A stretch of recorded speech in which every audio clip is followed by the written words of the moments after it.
O programa a seguir é livre para todos os públicos.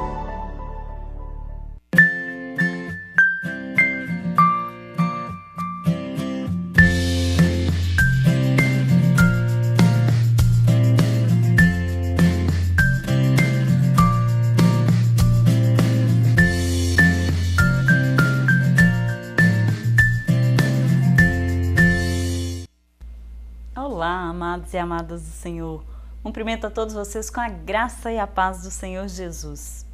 Eu nem preciso falar da honra que eu sinto de poder entrar na sua casa mais uma vez para falar um pouquinho daquilo que Deus faz na vida das pessoas que deixam Ele agir. E na verdade é isso mesmo, Deus faz quando Ele deixa, quando a gente deixa, na verdade, Ele agir. O Senhor, Ele não te obriga a nada, Ele não te impõe nada. Ele espera que você o convide, Ele espera que você o deixe agir na vida dele, na sua vida, aliás. Só que às vezes a gente demora a entender isso, né? Às vezes a gente quer um milagre, quer uma bênção, mas a gente não abre a porta para que o Senhor haja na nossa vida. A gente não obedece. Outro dia eu ouvi uma frase da pastora Bruna, a gente estava conversando e eu questionei sobre o livre-arbítrio. Como que é isso de livre-arbítrio? Se existe o livre-arbítrio ou não?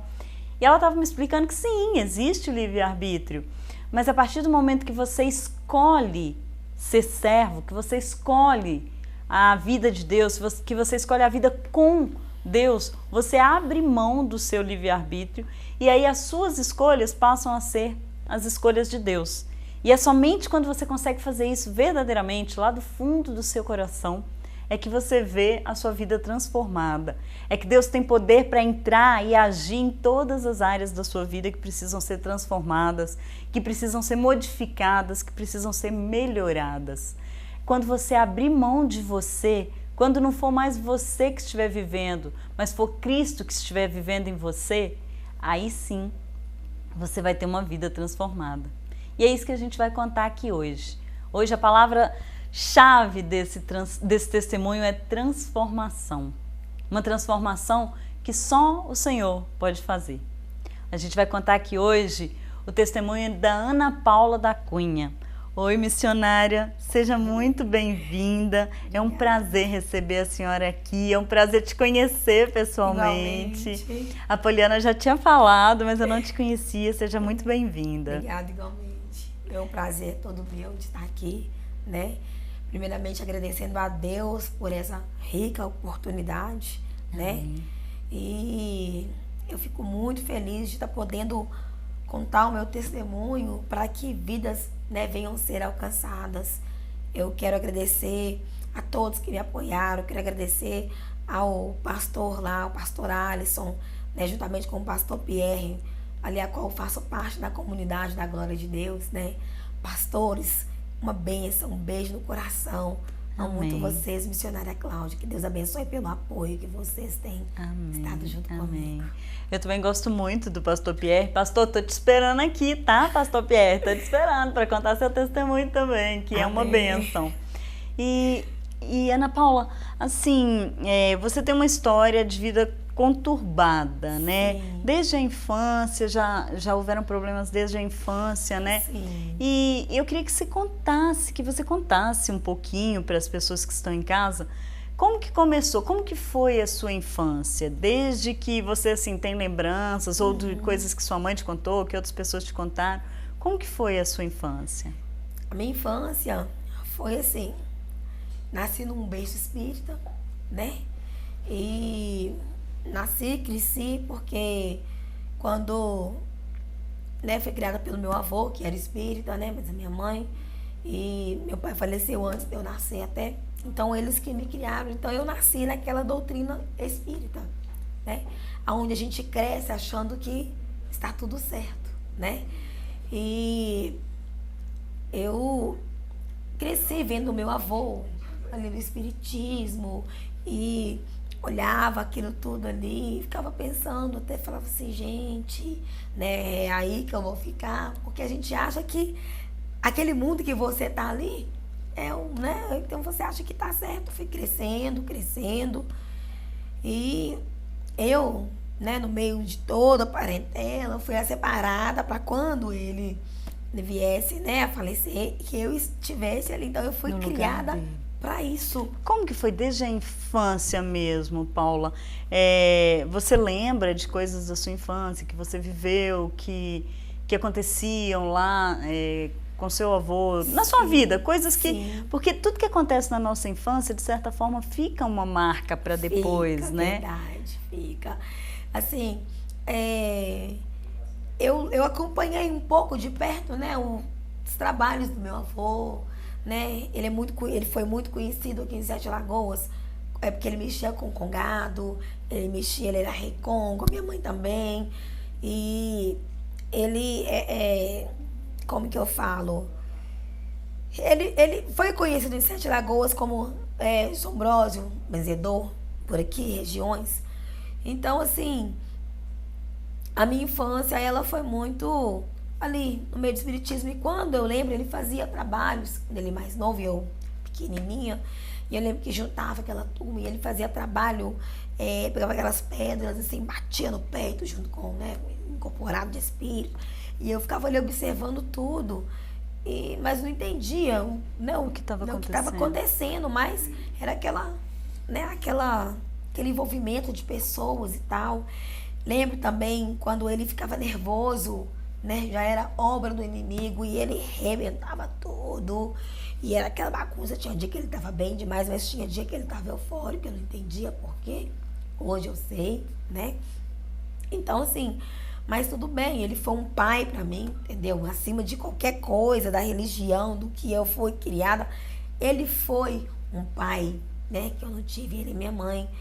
E é isso daí, eu, né, fui criada nessa infância, vendo ele fazer trabalhos para as pessoas. E quando a gente começa a ver uma coisa na vida da gente, quando a gente não conhece outra coisa, aquilo é o certo, né? Você não tem como comparar, até para saber se é certo mesmo ou se é errado. Isso em qualquer situação da nossa vida, né?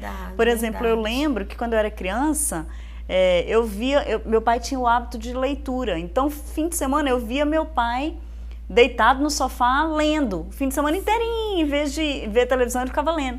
Então eu achava que aquilo era o certo, e eu tenho o hábito de leitura e as minhas filhas também. Por quê? Porque era o que a gente sempre via. É a mesma coisa, né? Tanto para as coisas boas quanto para as coisas ruins. Aquilo que você vê, você internaliza, né? E começa a repetir. Com certeza, a gente vai fazer, porque a criação manda muito. Sim. Né? Ele era um ótimo avô, uma bênção, tenho saudades dele como pessoa, né? Porque ele marcou minha vida, ele foi meu pai, né? Mas a gente tem que tirar o proveito daquilo.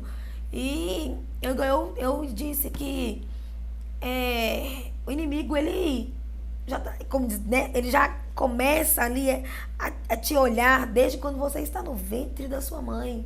Então, assim, creio eu que ele já estava ali, já olhando, falando, não, se é aquela ali, eu vou pegar. Né? Então, assim, o intuito era esse. Assim como Deus planeja desde que a gente está no ventre, o inimigo também já isso, está né? de olho, planejando como que eu vou pegar aquela vida para mim. Né? E assim foi esse pedaço daí. Mas ele fazia esses trabalhos e tal. Tanto que depois ele foi para a mesa branca, que a gente sabe que não, né? Mas ele foi, mas mas a madrasta da minha mãe, porque ele casou de novo depois que a minha avó faleceu. Eles faziam um trabalho junto e o trabalho deles era em 24 horas, dava efeito, entendeu? Porque era pra matar, era aquela coisa muito violenta, entendeu? Até pra matar. Até pra matar.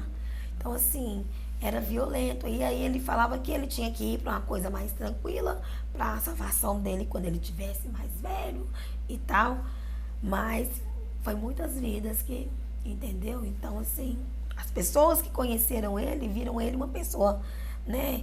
E o meu avô tinha um ídolo, assim, que eu falo que se ele tivesse ido pro caminho do Senhor antes, ele ia ser um instrumento muito abençoado nas mãos do Senhor. Porque meu avô tinha uma sabedoria, sabe, tremenda. Ele tinha um raio-x, assim, que ele olhava você por dentro e falava tudo.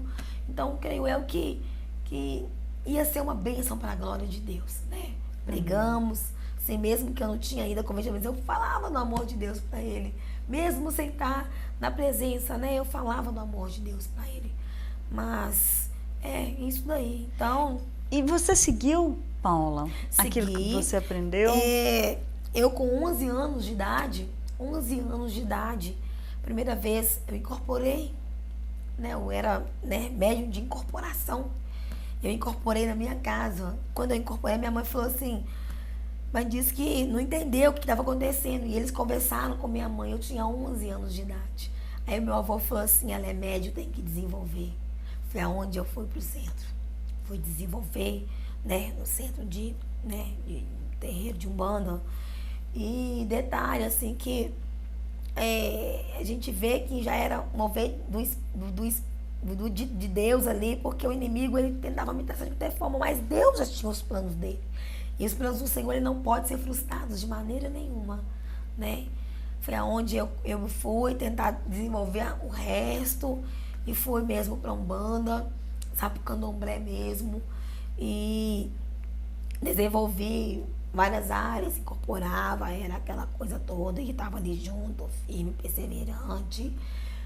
E para ele não tinha coisa melhor. Eu sou a primeira neta, a minha neta vai me seguir, a minha neta, né? E eu fui. Só que no fundo do meu coração tinha algo que me incomodava, sabe? Mas eu não entendia o que era Deus, né? E eu fui, não importo de falar que eu dei meu sangue dentro do centro espírita, entendeu? Fazendo um pacto, né? Deu seu sangue literalmente? Fez um pacto de sangue mesmo, desse que fura dedo, ou sei lá como faz. De dedo mesmo, foi com um punhal ainda, você entendeu? De dedo mesmo, do dedo pingar. Então, assim, foi muito forte. Porque a gente vê isso na televisão, a gente vê isso nos filmes, nos desenhos, né? Eu lembro quando eu era criança, a gente ficava doida pra fazer pacto de sangue com as coleguinhas, aí fazia com ketchup, porque tinha medo de fazer com sangue, fazia com ketchup. Mas existe mesmo, né? Existe, e assim, eles, né, foi com um punhalzinho ainda e tal, acho que no dedo tá o pacto de sangue. Então, assim, a minha mãe foi também pra lá pra estar me ajudando. Meu tio, dois tios meus, um era tabaqueiro, o outro começou a desenvolver também, filhos do meu avô. A minha prima Poliana também começou a entrar nessa e foi para desenvolver. Então, assim, a minha tia. Então, foi aquele laço de família dentro de um centro, né? Mas a misericórdia de Deus, ela é muito grande. E eu falo que quando a gente nasce para ser separado pro Senhor, pode eles tentarem de várias formas, que Deus, ele dá o jeito dele e fala, não, essa aqui é minha, escolhi para isso, e não adianta vocês tentarem não, porque eu vou pegar ela para mim. E quando eu, né, no momento que eu era espírita, vinham falar comigo de Deus, eu não queria saber não, fumava demais, bebia demais. E isso foi a sua infância toda, né? Fora isso, fora essa parte da religião e tal, era uma infância normal? Brincava normal igual qualquer criança e tal? Ou já era uma coisa diferente? Brincava, mas o dia que meu avô ia atender, benzer, ele em casa ficava cheio de gente, e aquela muvuca toda, mas eu tive aquela infância mesmo de criança, ele me dava essa infância de criança. Mas no dia que era dia de trabalho mesmo, que eu ia assistir, eu já ficava meio arrecerrada, porque ele pegava aquelas pedras de é que eu falo, de ardosa, né? Corporal, quando a mãe batia no peito, eu olhava aquilo, ele quebrava uma pedra de peito. Uma pedra no peito, eu olhava aquilo e falava, matou meu avô. Mas não, ele ficava ali tranquilo. Então aquilo tudo me assustava mais, né? Como eu tinha sido escolhida para ficar no lugar dele, não, pra mim tá tudo bem, né? E então, assim, a gente vê que é uma escravidão mesmo do inimigo. E quando você chegou à adolescência, aí você falou, você começou a beber? Cheguei na minha adolescência, eu fui mãe muito nova, né? Eu fui mãe nova demais, né? Até hoje eu agradeço a Deus por isso, porque eu tenho a minha filha lá, de 19 anos, que é uma bênção na minha vida. É porque você tem cara de menina, se você já tem uma filha com 19, então... E ela é uma bênção na minha vida, Luana. Beijo grande da mamãe pra você. E assim, ela hoje, né, tá na presença do Senhor, através da minha vida. E assim, quando eu dou aquela na mãe, e entra em oração, e a gente vai pro monte, aquela coisa, então a gente vê, né, o mover de Deus. Então, amada, eu falo que foi uma luta muito constante, você entendeu? Ali no tempo que eu tive no terreiro. Chegou um tempo que eu tinha saído de lá, até fui para outro.